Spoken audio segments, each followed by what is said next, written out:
NC. Hey, NC. I'd say how you doing, but I think You know. yeah, we know. And everybody. I tell you what, it's always something. I think our last podcast, what was it? It was like Snow.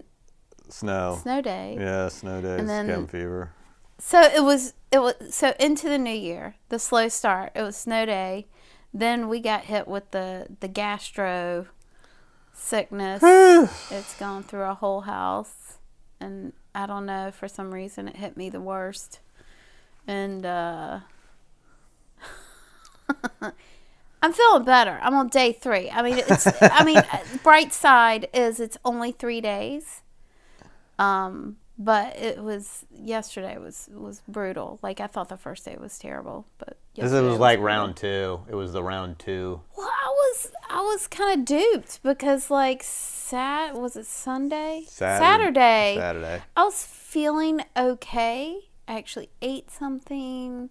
I drove the kids to their grandparents. Like, I actually felt like I'm over the hump. And then yesterday it hit me all over again. It was awful. Yeah. But It's been a lot of fun, folks. That's why we're recording this a day late, but we will have it for you. keep hydrated if you Keep get this. keep hydrated, lots of rest. Try not to have any kids around. Very active children. Yeah. I feel kind of flattened by the whole thing. What do you want to talk about? Well, today's Martin Luther King Day. Yes. So I think this is like a bummer moment to realize, but we must not forget that this holiday, which started in 84, 85, I can't remember, the lead person against this holiday was the infamous Senator No, Jesse Helms. A shameful moment on North Carolina history as well as just national history. I was looking this up because I thought about this a couple days ago, and I had wanted to just sort of get some basic facts correct, and I was looking, as I typed it, I'm looking at it right now. Jesse Helms, Martin Luther King Day. So, people alleged, and I think it's documented, but I'm not entirely certain, so I have to be sure. There's a lot of WRAL where Helms was a commentator. Okay. There's lots of stuff, of things that he said. And he's obviously, I'm not sure if colorful is the right, actually, colorful is the wrong term to use in this, because the man didn't seem to like anybody that wasn't straight and white and a man. He was against the Equal Rights Amendment. He was against gay rights. He was against any idea of funding for AIDS. Anything that seemed a little bit to the left of Attila the Hun. Anyway, I was looking this up, and there's a Jesse Helms Center. You don't even have to go to the site. They have apparently a key issues thing. And on Google, they have a little snapshot of the site, and this is the first thing that comes up. Often, detractors point to Helms' filibuster of Martin Luther King Day as evidence of his opposition to civil rights, but nothing could be farther from the truth. So one of the cover for going against the Martin Luther King federal holiday was that it was too expensive. In addition to Martin Luther King having associated with possible communists, which was really the beginning, which you saw with a lot of people against civil rights, was is this sort of language of like, oh, it's not that we have a problem with African Americans. It's just these outside agitators with communist affiliations. They're trying to, destroy our way of life. Well, if your way of life is slavery and suppression of an entire population, then the way of life needs to go. So, and as far as the racism thing goes, you don't want to tarnish the son for the father's sins or misdeeds. But Timothy Tyson, who's a renowned writer, now he's a New York Times bestseller now. He wrote the Emmett Till book that came out recently. But he wrote a book about Robert F. Williams, which is a guy who wrote a book called Negroes with Guns, which was the seed for the Black Panthers. He advocated armed resistance. He was actually an NAACP president in Monroe, North Carolina. And he helped desegregate the pool there. One of his primary memories growing up was seeing a black woman get dragged down the street by a police officer who later became the sheriff. And that was Jesse Helms' dad. Wow. So people that think like the Martin Luther King holiday was just, it has and always will be. You gotta understand this is relatively recent. Mm-hmm. This has happened in your and my lifetime, and we're not that old.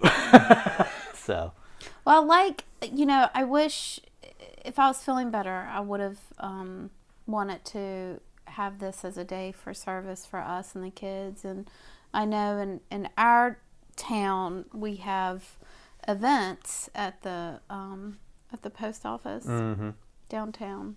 I know Valerie's speaking. I wish we could go to that, but we had to send the kids away so we could get better.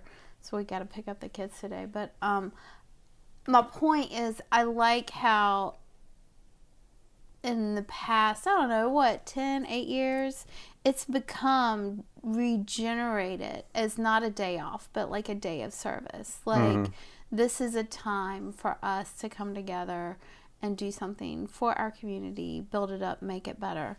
One of my favorite quotes, and this is from his I Have a Dream speech in 1963, which was not that long ago when you really think about it. But I don't know, something that I think we should all have this to heart is our lives begin to end the day we become silent about things that matter. That's good, yeah. Speak up. You have to speak up. We have to let our voices be heard. We have to let other voices be heard too. In that same vein, but yeah. Yeah, and another thing for on a day like this, it doesn't have to be a day like this. It could be any day, but check out the Greensboro Civil Rights Museum. Oh yeah. That thing is amazing. Yeah. And they're actually, speaking of Martin Luther King, there are these brass footprints that they put where he stood at one point because it was in front of the Woolworths. That was one of the first things that got desegregated. Matter of fact, it's a proud thing in North Carolina. They actually were the people that gave the impetus for those kind of sit-in boycotts. Yep. The Greensboro Four. So first ones. Yep. It's an amazing museum. I mean, one of the first rooms is very hard. It's the Hall of Shame. Oh yeah. It's hard to go through. So if you have a young kid, you may not want to go through that room, but you can go around it. But then once you get through that room and you see the horrors, then you go into the room where these young fellas, young college students, and it's their dorm room, and you sit in there and you see there's a little film and you see their actual dorm, like a recreation of their dorm room, and it's just really inspiring to think that these little young college students because had this and their conversation, like their mindset, what helped them each motivate each other. And it's really beautiful. Yeah, it's profound to think that, and I think we see this energy now that, my hat's off to anybody that is 20 and is working very hard to change the world. Because I have to be honest, when I was 20, I was pretty much about partying. You guys, you folks are doing more than I ever did. But that doesn't mean that, I can't change. It's amazing how from such anonymous people at first, how such great things can happen.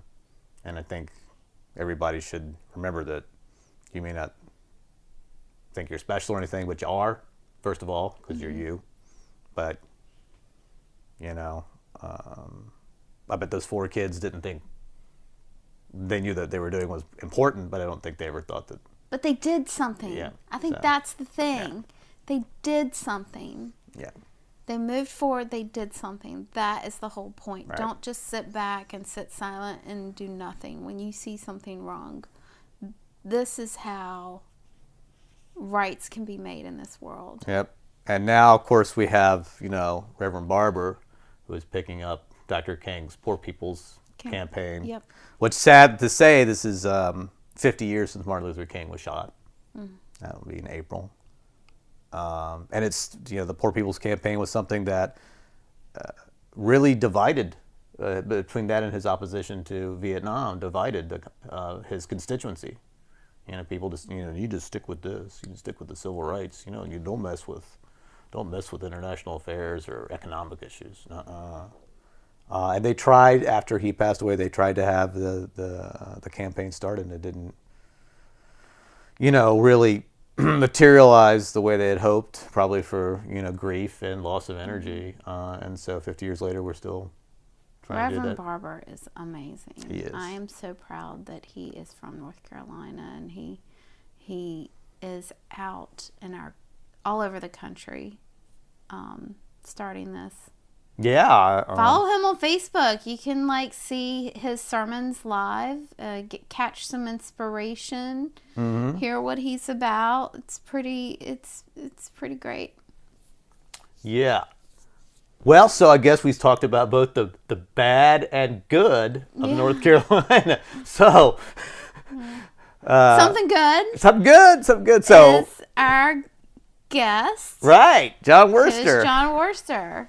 So, yeah, exactly. So, I mean, he wasn't born in North Carolina, but he's lived here long enough. We'll just... and all of his family lives here now, so... I know. Yeah, he's totally North Carolina. It's funny how some people, they moved to North Carolina, and suddenly it's I guess they're the anchor, and then they bring everybody from the north or the somewhere else in the country, Yeah. But, yeah, so obviously, for those in the know, Jon drums for Superchunk and Bob Mould and Mountain Goats, and man, I can't even remember everything he's done. Oh, The Right Profile, we talk a lot about that. So, and of course, The Best Show for those that are into the comedy. Yes, and I have to say, we earned some big street cred. Oh my God, yeah. With our 8-year-old. So after Jon left, we told our 8-year-old that he was on The Simpsons, and our 8-year-old flipped out. Oh my God, are you serious? And for those that don't know, our 8-year-old, we're lucky sometimes to get a hey out of him when we have guests over. Yeah. And then he goes back downstairs. Yeah. But he's gotten into The Simpsons recently, so yeah, we mentioned that to him, and I thought, yeah, exactly. I was pretty amazed. So yeah, and we did get Jon to swear in front of our 3-year-old. So accidentally.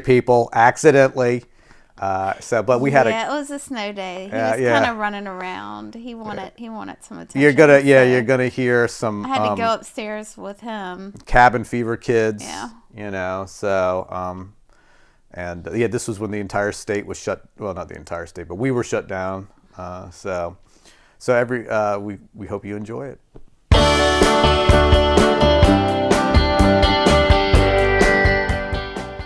And we're pleased to welcome Jon Wurster. Hey, Jon. Hi, good to be here. How you doing today? Good. I'm trying to keep warm. Yeah, we should mention to everybody that's not living in North Carolina now that we've had a surprise. I guess it was kind of a surprise. Was it Grayson? What's his name?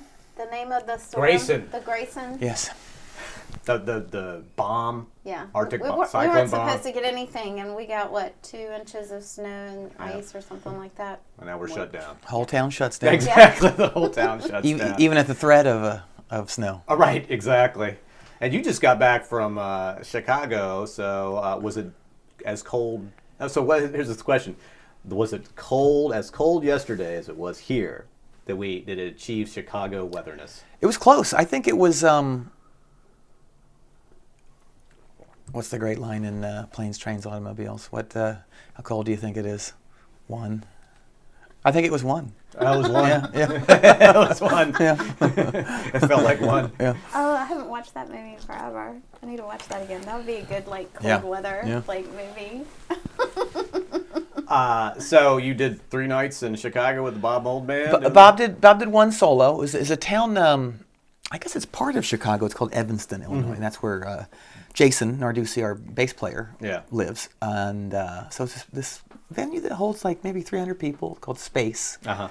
And Bob played solo the first night, and then we played as a band the next 2 nights. And probably the smallest stage we played on in. I was going to say that's. I don't know how long. Wow. That would be what, 506? Bob Mould did the 506. Sort of, yeah.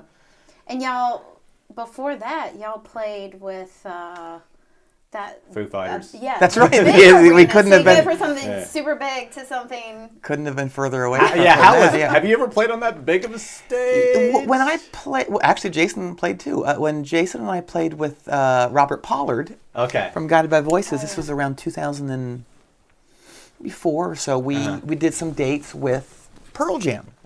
So we played arenas. We played in Pittsburgh, and there's a live record of that show at the hockey arena where the Penguins played, and then we played the Coliseum in Cincinnati the next night where the Who stampede happened. Oh yeah, the riverfront. Yes, yeah, and when I was in the band I was in before Superchunk, we were based in Winston-Salem, and we opened for Bob Dylan at an arena. No, yeah.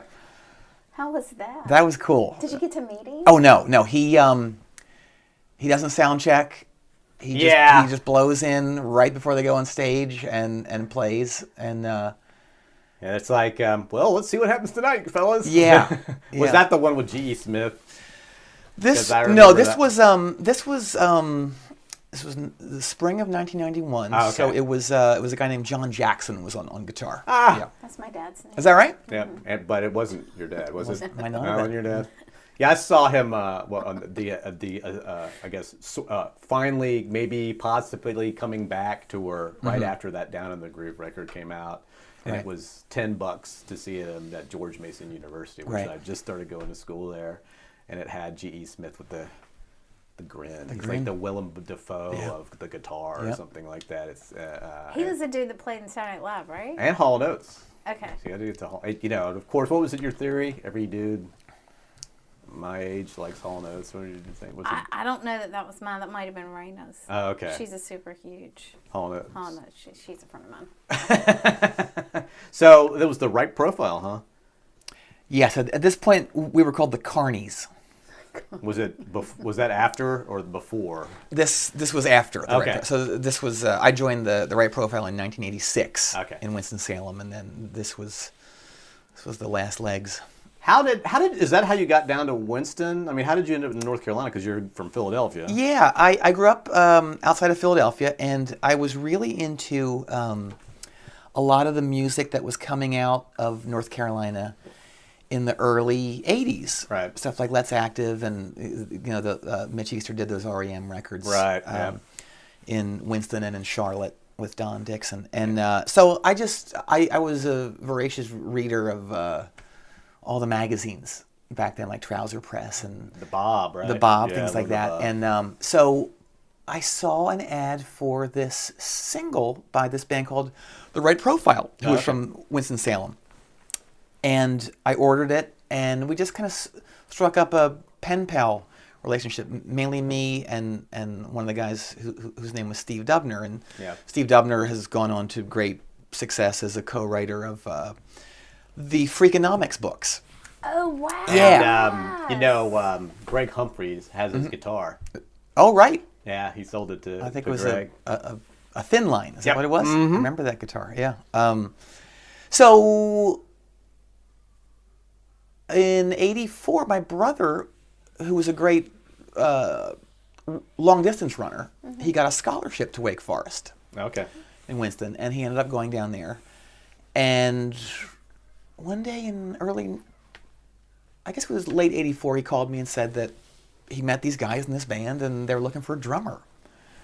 And The planets align. yeah, the band I was in Philly, we couldn't have sounded less like The Right Profile. They were kind of like the band.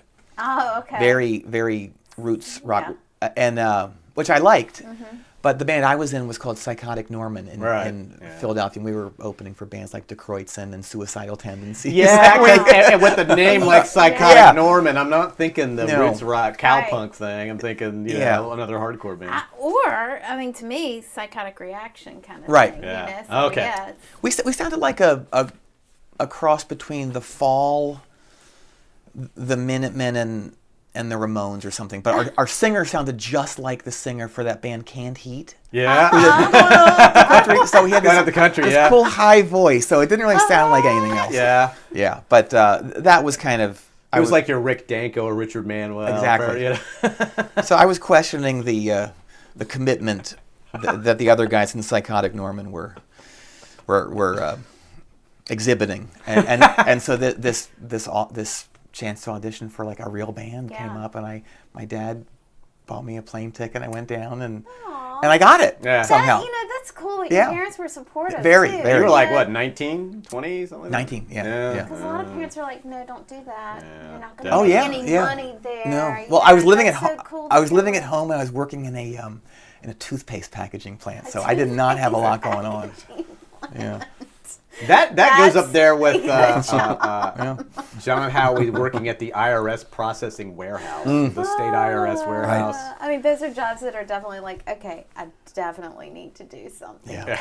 Yeah, that's I lived in Roanoke, and it was kind of like, you could be a manager here. You're like, I'm going back to college. I don't want to do this. Yeah. Oh man, so that was you would. I know we've obviously talked before. So you were a big hardcore guy. How did you get from hardcore to more roots? Well, I was lucky in that I kind of got lucky twice with that sort of thing, where I loved stuff like Bob Dylan and the Rolling Stones and that kind of stuff, and those were two of the huge influences for The Right Profile, along with the band. So I knew that stuff to a degree. So it wasn't like I was just like this a skinhead coming in or something. So I did like that stuff and a lot of classic rock. And I was 19, so I was completely moldable too. You know, I was open to anything. And in this weird confluence of whatever, we ended up getting signed by Clive Davis to Arista. Now that's like just 4 months later. That's just crazy. Amazing. Yeah, like you hit like the lottery right there. You know. Yeah. How did you get connected to Clive Davis? And this is the guy that like signed Whitney, right? Like he had a lot to do with her career. Right. And he was the top dog. Yeah. So before I joined the band, they had already kind of gotten bites and nibbles and things from people, and they were managed by these two guys named Russ and Gary, and they had a company called High Noon, and they managed the Replacements, the Replacements and the Del Fuegos. Okay. And the unsung Del Fuegos. Yeah. Isn't there a documentary out about the Del Fuegos? No. I thought Driving and Crying. Yeah, a good band. Well, Warren Zanes from the Del Fuegos wrote the Tom Petty bio. Is that correct? Okay. Yeah. Yeah, so they ended up taking on The Right Profile too, and we were always kind of the low band on the totem pole, but baby band. So we ended up getting signed to Arista. This was this would have been like the spring or summer of '86 or so, and then we started to make a record with Jim. Actually, we first started to do some recording with Pete Anderson, who played for Dwight Yoakam, right? Dwight Yoakam produced those records, and he came down, and we had dinner at the restaurant that is now my favorite Indian restaurant in the world, Guru, on Franklin Street. Oh, okay. It was called something else then, but and then we did some demos at this guy named Steve Gronbach's house out on kind of out in the country on the way to Saxa. Is it Saxapahaw or Saxapahaw? Yeah, Saxapahaw. Yeah. And that didn't go great, but then we ended up getting hooked up with this guy, Jim Dickinson, who he produced that Replacements record, Pleased to Meet Me. He had just done Big that. Star. Big Star. Yeah. Played on Wild Horses. Man, you got lucky. I was lucky, and then... Right place, right time. yes, and then the however many decades of dues paying happened. Yeah. Right. Yeah. So I got lucky at first, and then it all went to hell because we could never get it going, and we ended up doing like I think 6 songs with Jim Dickinson down at Arden in Memphis. This was the summer of '87, and Steve had left by that point, Steve Dubner, and he was replaced by Eric Peterson, who's a local dude. Oh yeah, Yeah. from Sarah Shook, Miss Armors. Right on. Yep, and that went pretty well, except for it was at a time when there was a very 80s sound in terms of production, and for some reason Jim thought he really had to compete with that sound-wise. So I remember he brought in this new INXS single one day to kind of A-B what we were doing with it, and we had nothing. Right. And I can't imagine Jim Dickinson even cared about INXS, but I think he was, because it was for a major label and we were starting to have kind of pop leanings at that point. I think he felt that needed to be enhanced. We needed to kind of keep up with the Joneses in that way. But and we ended up kind of stopping after like 6 songs. We had a mix of it, and it just wasn't what we sounded like. And he was great. I loved working with him, but it was at a time in the history of music when it just wasn't the right combination of people. That must have driven you nuts, especially as a drummer, because that was a dark time for drum sounds. Yeah. And he said we used this early sampler system called the Fairlight. And so basically it was a way of quantizing your drums so they sound in time, and that wasn't great by any means. Yeah. But he liked me as a person. And so at one point he said, because I was always reading like drum and music magazines in the studio, and he goes, you should write to that drum magazine and tell them how we do this, because it was very early on in the kind of quantizing stages of recording, and he goes, This is as close to playing on the record as you're ever going to get. Oh my God! He didn't mean it as a diss. I think he was excited about the technology that it could take someone who wasn't great and make them professional sounding. Oh yeah. So were you? I mean, were you like speaking of professionalism? Were you like a marching band drummer kind of guy, or did you just sort of like stumble into playing drums? I took lessons. I started taking lessons when I was like 10. And I only took lessons for about 6 months because you're just on this drum pad, so you're not really. Oh, it's not exciting. Yeah. I was 10 years old, so you want to just be flailing on a drum set, and that wasn't happening. So I stopped, and then I ended up getting a drum kit, and then playing in junior high school. Oh, okay. For I guess the entire run of junior high school, and then I joined a local band in 9th grade. So this was 1980, 81. And the only guys in my area who were into like new wave and punk. All right. So I was 14. The oldest guy in the band was 28. And we were called Hair Club for Men. Nice name. I like that. And we played some local shows. And like I grew up in the not Amish, the Mennonite country. So it was very rural cornfields. It was the farmlands of southeastern Pennsylvania. But somehow I found these 3 other guys who were into this stuff, and they played instruments. And we would play VFWs, and we played in my high school once, and it was this weird 3-month period where my high school went new wave.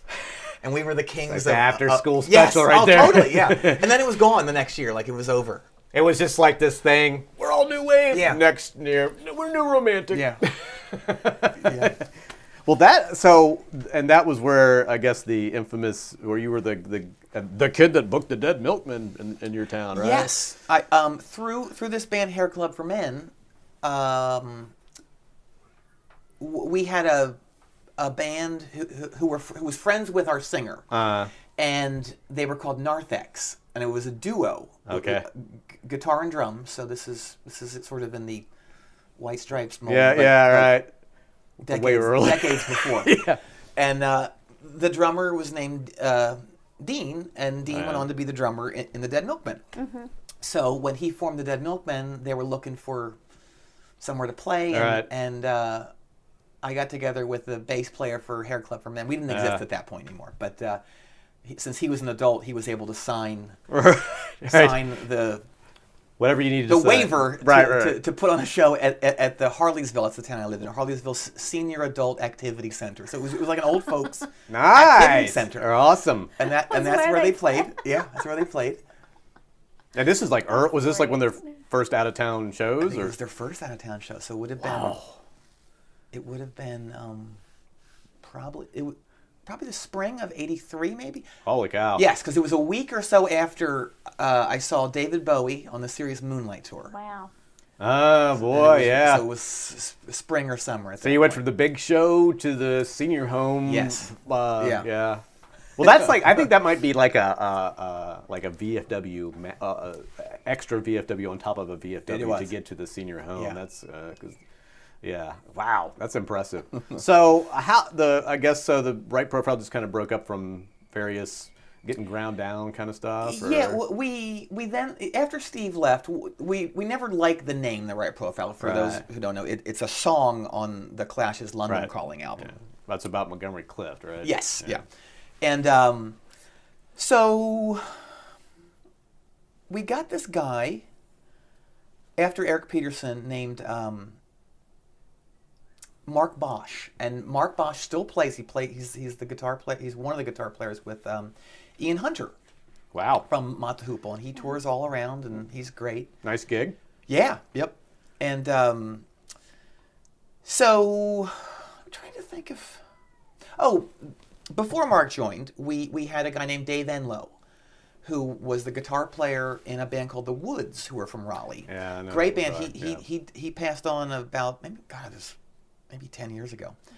But he played guitar with us, and after we got off of Arista, we signed a publishing deal with a company called Warner Chappell.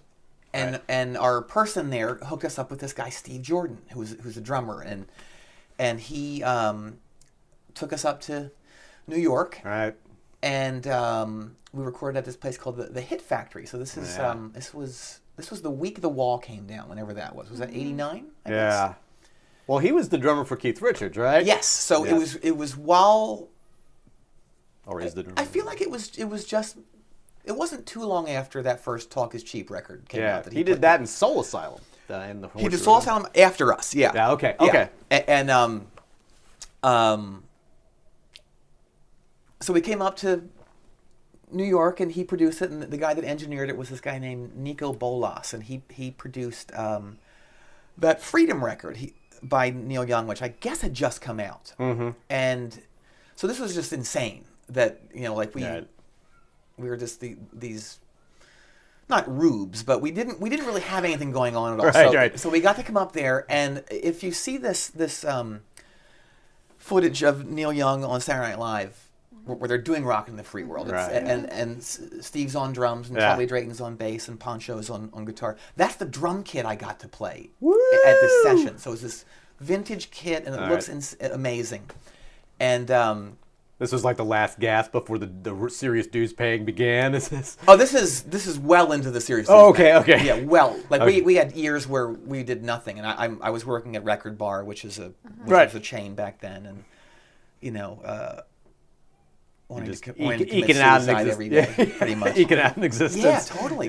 Just waiting for something to happen. That was the main takeaway from that whole experience of being on majors. You're just waiting for something to happen, waiting for someone to okay you doing something, and it drug on forever. It was I always felt like I got my worst experiences out of the way very early. Oh, okay. That's It's like nothing that's come after has ever been as bad as that period. Oh, okay. Yeah. So anyway, this Steve Jordan session, it only lasted maybe 4 or 5 days or so, but it was the most I've ever learned anything in my life. We go to his apartment, and he would run through the songs with us, and he never told me how to do anything. He just sort of soaked up his thing, and All right, yeah. he was just the greatest influence I've ever had. All right. And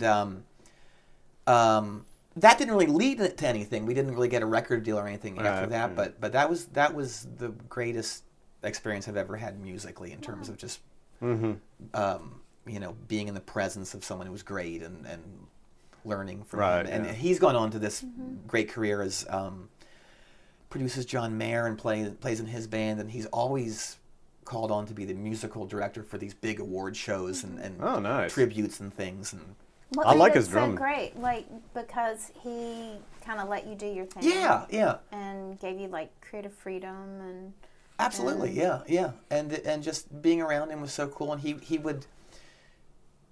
he would stand in the studio with us when we were doing a take, and he would just kind of like do a tambourine, and that's how we'd keep in time and stuff. Nice. And, yeah, it was great. And Mick Taylor came by from the Rolling Stones, and No big thing. right. And I Jeff, our at that point who was the leader and the singer, he maintains that Mick Taylor took his candy bar. So I don't know if that's true or not, but it could be. It was gone. Did he send him an invoice? It was gone. Was it a Mars bar? It was a zero bar. Oh. I love zero bars. Yeah. So Mick Taylor's like, I want that zero bar. Yeah. It shall be mine. So that fell apart, and then I ended up moving here to Chapel Hill just to try something else. My brother lived here at this point, and Was Lane doing Mammoth at this point, or was that sort of in formation? he was at I think Mammoth was just kind of starting, and he was doing a little artwork, but he was mainly with this label called Moist Records. Oh yeah, that put out the first Southern Culture on the Yes, records. yeah, that That's and a terrible. oh, it's terrible. name. Yeah. And then it paired up with another label, which was called Baited Breath, and of course it was baited like a bait of a hook. Right. So right. the label was Fish then bait. called Moist Baited Breath. So it was like the worst That's combination pretty of awful. words. Yeah. No offense to Right. People, No. Kelly people or Andrew. actually have aversion to the word moist. Oh, everybody hates it. Yeah. It's terrible. It's just Yeah. like, ugh, they cringe. Yeah. That was the point. It's not a for good sure. word. It's not a good word. So yeah, I remember you said you were playing like open mic nights, just trying to get into it. Yeah. I was just trying to get in something going on here. I played with a band called the Heydays, which is a guy named Jack Wenberg and Andy Oglesby. And it turns out Andy, decades later, Andy is one of the guys who helped write the Best Show theme. Oh, nice. For Tom, yeah. the show Tom and I do. Yeah. So it all comes It around. does. Somehow, It really does. Right? Yeah. And so then the Carnies, which was the right profile, we had one last gasp. So this is September of '91. I'm living here by this point, but Right. the band is still based in Winston. And by now, our guitar player is this guy named Andy York. No way. And Andy York, after, I'll tell the story of the tour Okay. first. We did this Death March tour from Winston to Sounds bad. Atlanta, where we played to probably 10 people. Next show, Lubbock, Texas, which is just like days away. Yeah. And we go to Lubbock, and we pull in, and and we're totally fried Right. from this drive.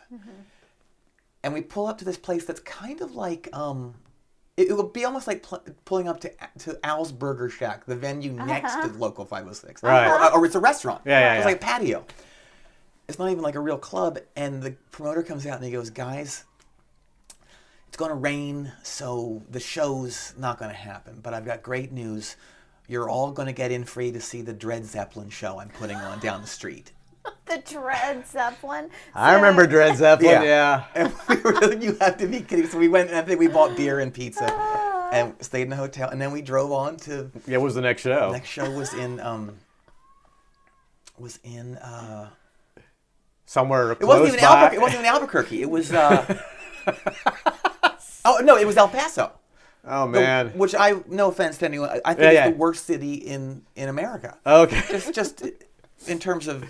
Yeah, how far is it from Lubbock? No, it's super far. Yeah, okay, I've never been, so why do you say it's the worst? It was just. city? I think it's tainted by this experience. Right. The Lubbock experience. That said, the Mountain Goats did a record outside of Lubbock at this great studio, so it's.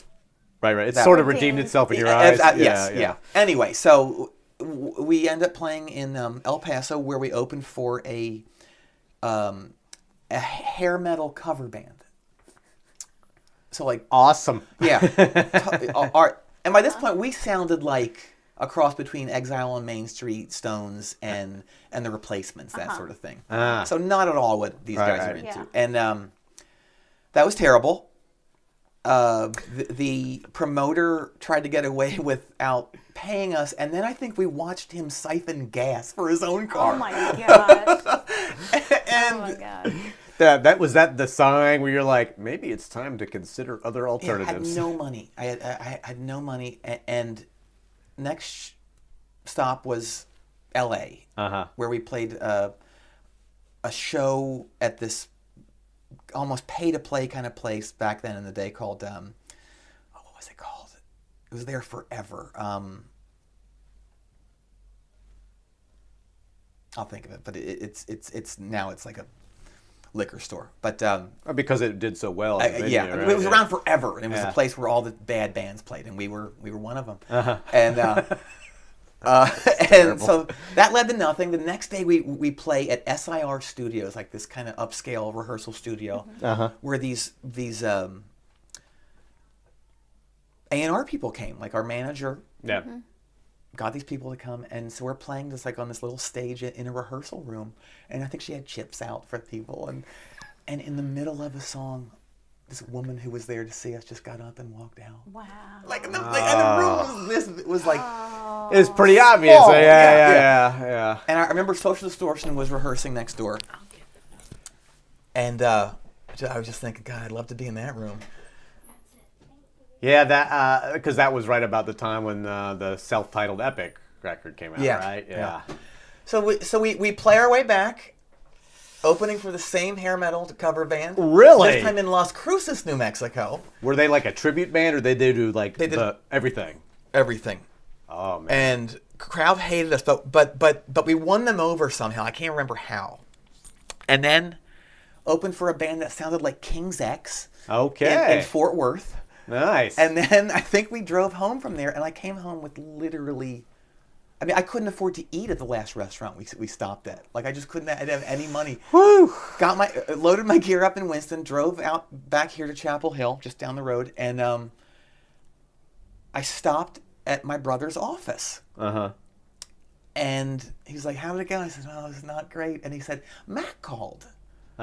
From Superchunk. And I was like, "Oh, wow.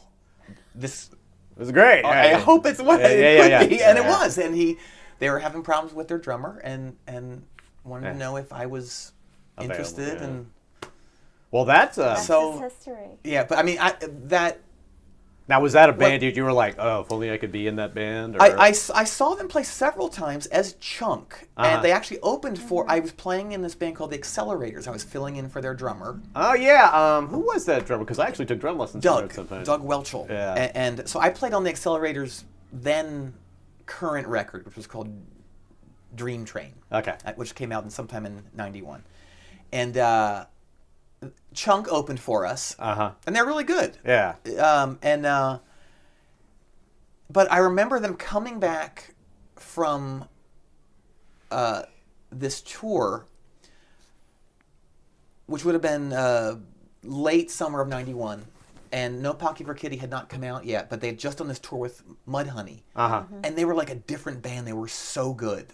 Like, they were really tight. Songs were great, and so, but I guess it just didn't work out with Chuck. And Matt gave me a copy of this record that was about to come out, No Popular Kitty and other songs, and I learned them while I was doing my window washing job. I had my Walkman doing people's windows. Oh, the Walkman, yes. Remember, kids, in case you haven't heard of this stuff. It's coming back. I got one basically for Christmas. Shannon got a Burger Buddy. Right. Oh, yeah. And then took off from there. Man, that's amazing. And I noticed. I mean, I guess what was the first single I remember hearing you drumming was Precision Auto. Was that? That was the first song on the first album I played on, which was On the Mouth. Right. Yeah, I think I did a couple singles before that. And I hadn't really heard. I was living up in D.C., so it was all kind of Discord and stuff, and and then oh wow, and I really liked the power that you brought to it. Was that something that you kind of? I mean, obviously playing Roots, I'm sure you were also bringing some power, but it seemed like there was a precision to the power of Precision Auto. That's just how I always played. Yeah, so I think I said earlier where I got lucky twice, where I was lucky that when I joined Superchunk, I was already really into like punk rock and things like that. So that wasn't a foreign concept. Yeah, because I remember we've talked about this. You were you missed Minor Threat, but you saw Scream. I was at the show. I was at the Minor Threat show. Right, but you had to leave. Yeah, I was at the mercy of the bass player for Hair Club for Men, who the 28 was he the 28 year? Yeah, right. Oh, okay. Yeah, he drove. So so you were you? Was that like, because I know we've also talked about, like, say, the difference between, say, hardcore and something like, I guess, what is the 80s, that horrible term, a candycore that they would apply to, like, Husker Du and stuff that had a pop melody. Right. Were you a hardcore kid, or were you more like just... I loved all of it. Yeah. I loved Gangrene, but I also loved the 3 O'Clock. Okay. I loved all of that stuff.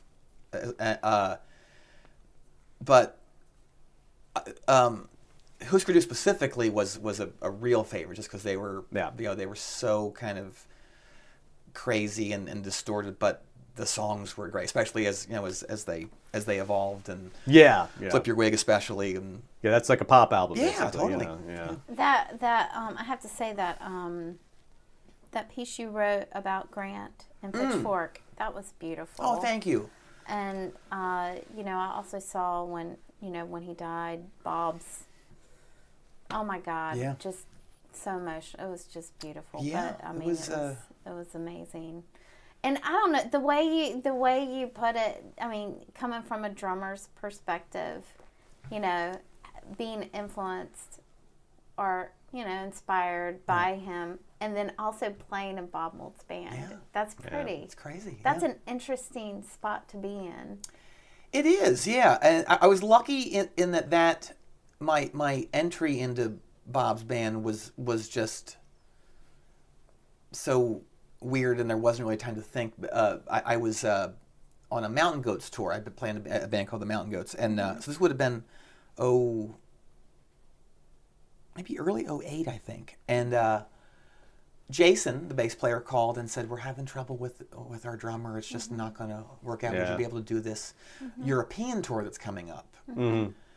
And I said, yeah, I think so. And then by this weird chance, Jon, the singer for the Mountain Goats, got sick as this tour was ending. And we played in Philly, and it was the second last night of the tour, and Jason called and said, "Would you be able to finish this tour?" They were on tour in the States.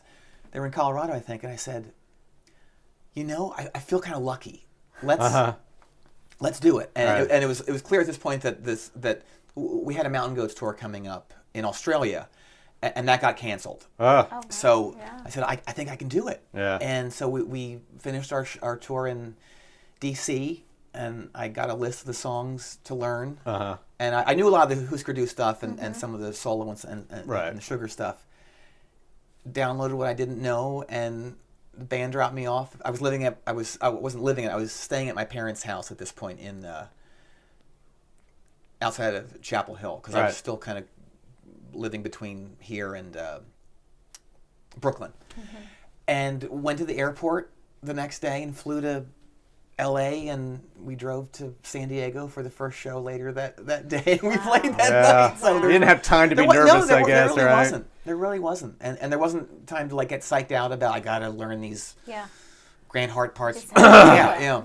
Yeah, I mean, the wrists that Grant had, those rolls at such a speed. And he doesn't really look like he's doing. I mean, you know, like there's some drummers that really look like you can see the exertion, but it's just pop. Yeah. You know. I don't know. I think you're like that. Well, it's funny. It doesn't come easy, or it didn't. But it was funny. We were playing a bunch of Husker Du songs the other night in Evanston at one of those shows, and we were playing something, and I felt, and I was really getting those rolls good. Oh, and good. I was thinking, I'm finally getting it.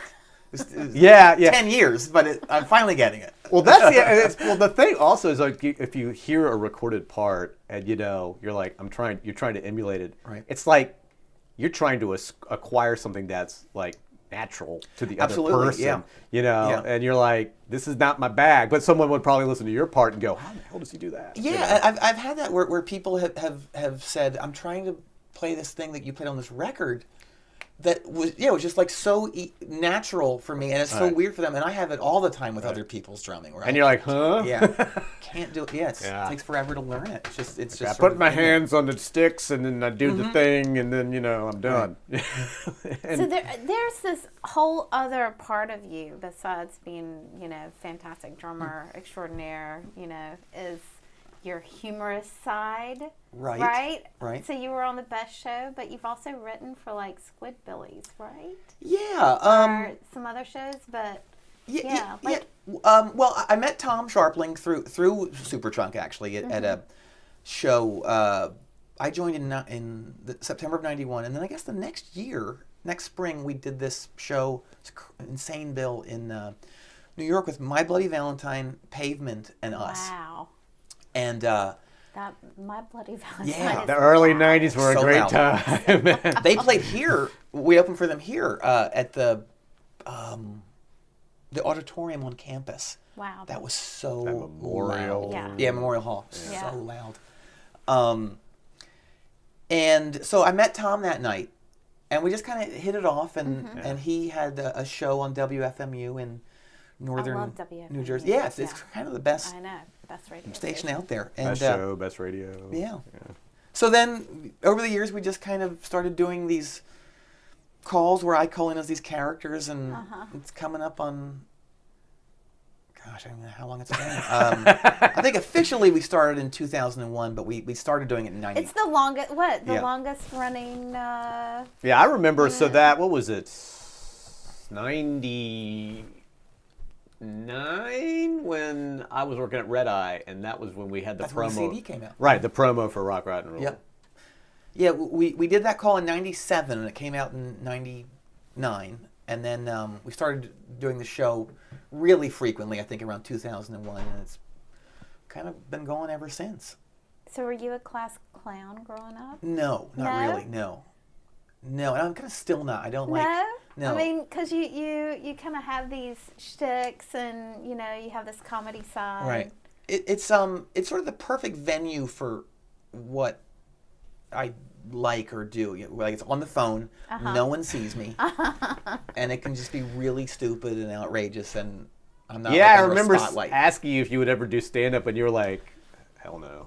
Well, I used to get asked to MC things, right? And I never loved doing it just because it was.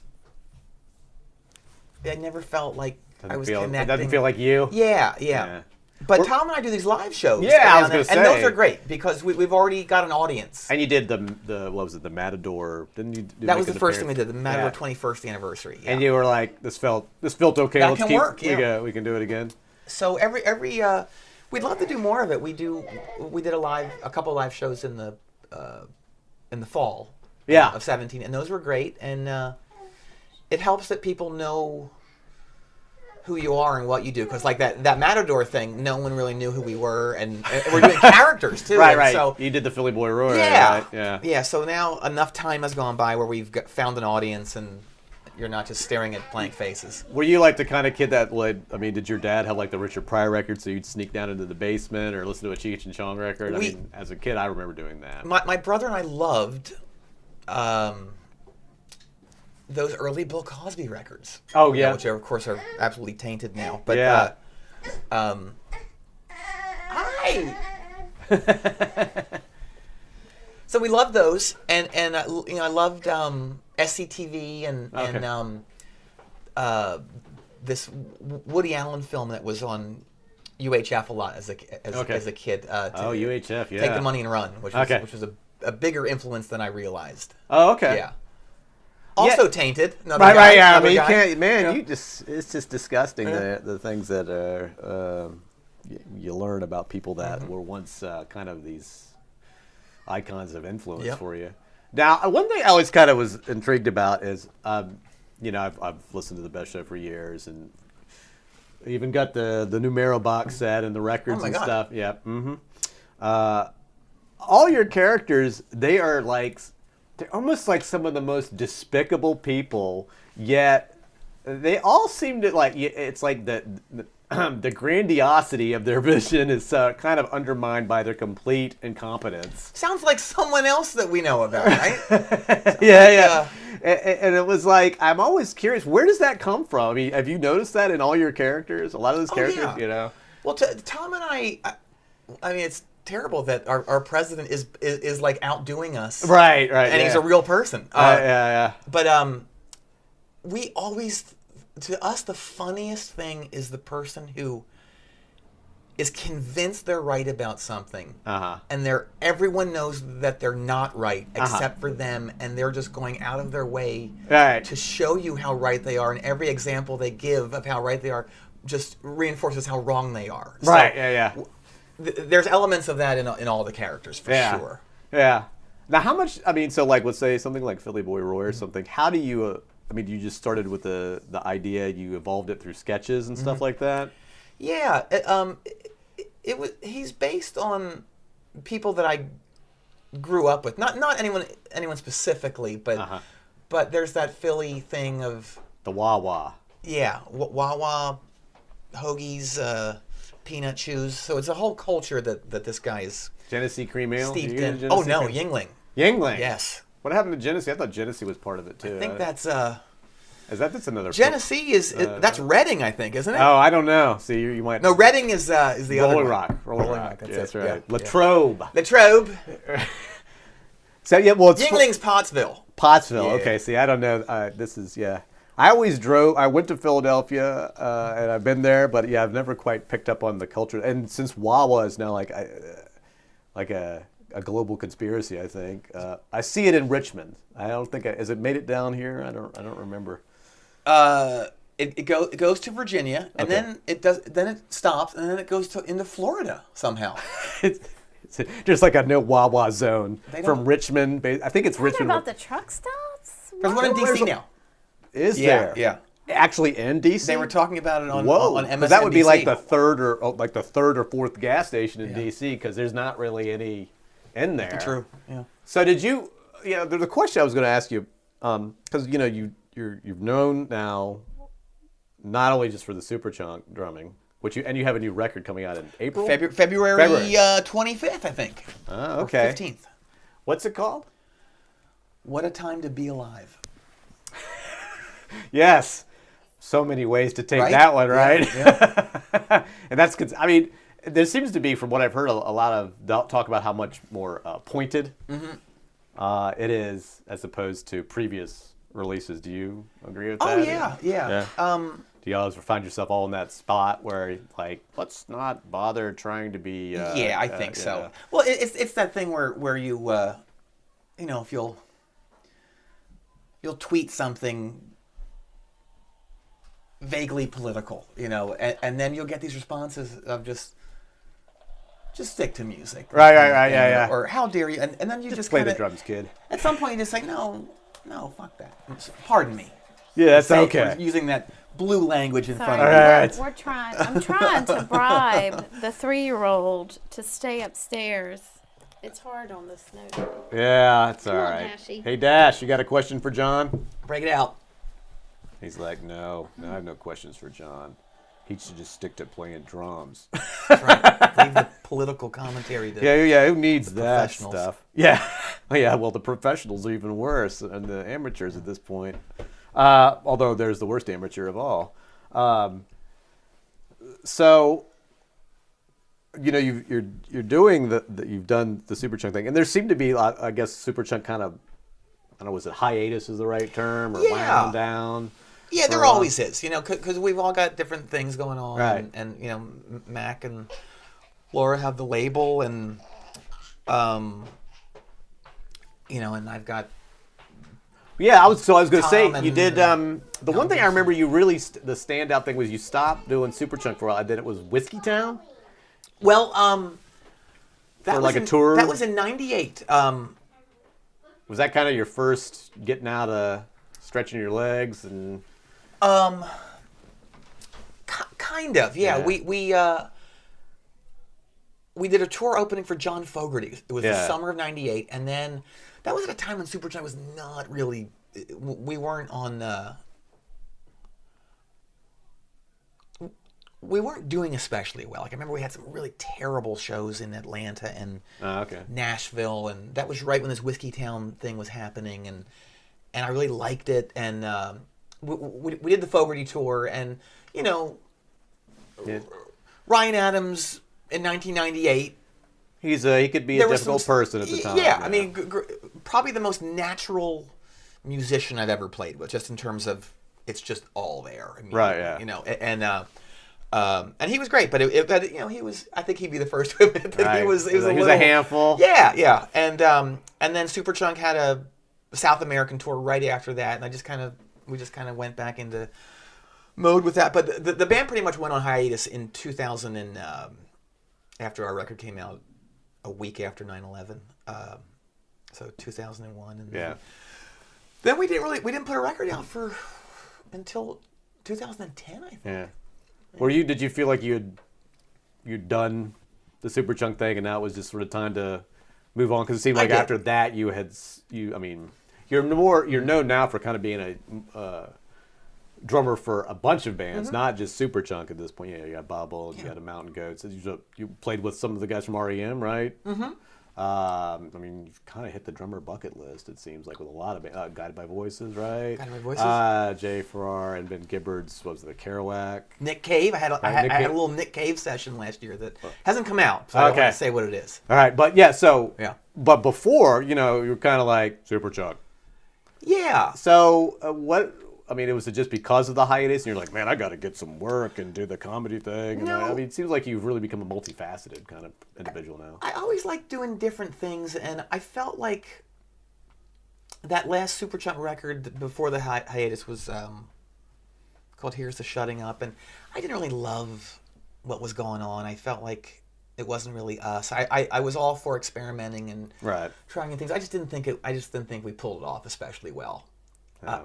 Great concept, poor execution. It just wasn't us, Yeah. And I'm speaking for myself as well. We did this tour opening for this band who by accounts were very influenced by us, called the Get Up Kids. Okay. And they were great guys, and we played to really young kids who didn't know who we were and didn't like us or Yeah. didn't care. Right, didn't care. Yeah. When that was done, I was really over it, and Yeah. and Laura was too. And then I started playing with Caitlin Carey, who I played with in Whiskey Town, Yeah, she's great. and that was good. And then I played on her next record, and that was a great experience playing with her. And Don Dixon played bass on the record, and he was great. Chris Staney produced those records, and that led to other things. Yeah. This band Marah, which. Right. When I write my book, will be the best chapter. This band that Philly, was, Philly, band no Philly one's heard band. of, but- Yeah. And then that went to Robert Pollard and Yeah. those little. It's sort of a connect the dots kind so of it deal. all kept rolling, and I got to. I'm happy I got to play with for my money, the best songwriters of sort of my era, like Right. Yeah. Carl Newman from the New Pornographers. I played on a record of his, and he's a genius. Robert Pollard and John Darnielle, a genius. Uh-huh. Bob Mould, same. Mac. It's been pretty good. I'd say it's Yeah. been a good ride, right? I think so. Yeah. So, speaking of putting stuff out, so in addition to the Superchunk is what's up for Sharpling and Wurster in 18. That's this year. More right? more of the Best Show, which is on the bestshow.net. It's not on WFMU anymore. It's on its own freestanding. Yeah. What? thing. How did that occur? That just, it became such a ordeal and burden for Tom to, FMU runs on people pledging money and Right, yeah. supporting it, listener supported. And so he was by far the main He's bringing in the bank, huh? money bringer Yeah. inner. And, so every year you offer these premiums. If people pledge this amount of Right, money, yeah. you get this and this. So every year the premiums had to be better and bigger. And so he was that is spending a mountain to climb. Yeah, so he'd spend an entire year just coming up with the premiums.